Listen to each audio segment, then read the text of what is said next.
We all remember the housing crash of 2008. The bubble burst, prices took a dive, and people couldn't unload their properties before the giant balloon payments came due.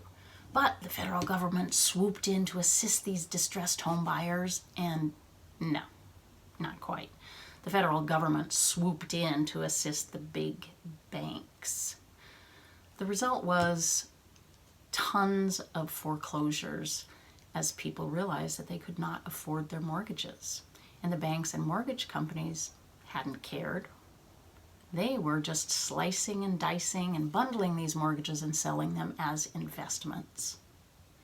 Millions of people lost their homes, their investments, and their good credit. And that brings me to the topic of our video today. Hi, I'm Mika Fleck and welcome to my channel. You know, while the banks and mortgages definitely played a large part in destabilizing the housing market, individual investors have to take responsibility as well. It's up to us to educate ourselves whenever we're going to make an investment. We have to figure out if we can afford it or not. When you decide to buy a house, one of the first things that you do is you have to find out how much a bank or a mortgage company is willing to lend you. And you need to know how they determine that. Otherwise, you could find yourself in deep doo-doo because sometimes it's a little misleading the way they do it. This is how it works. They're going to look at four things: your income, your debt, assets, and credit history. But, and this is a big but, they're going to look at the gross income, not the net. And they're also only going to calculate minimum monthly debt payments. And they don't take into account any of your other expenses.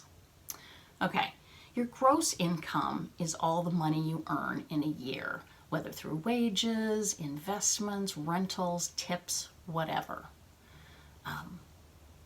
Again, they're looking at the gross amount. You, however, need to look at the net amount because this is actually what you have to spend.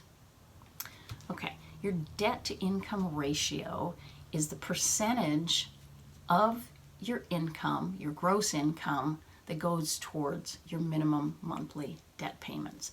And banks are looking for a maximum of 36% of debt to income ratio.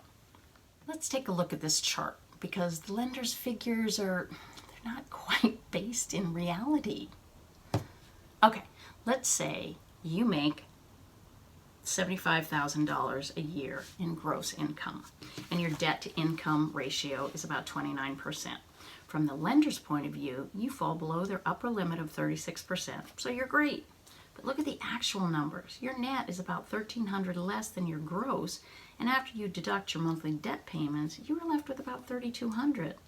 That's what you have to spend, not $4,450. Oh, and wait.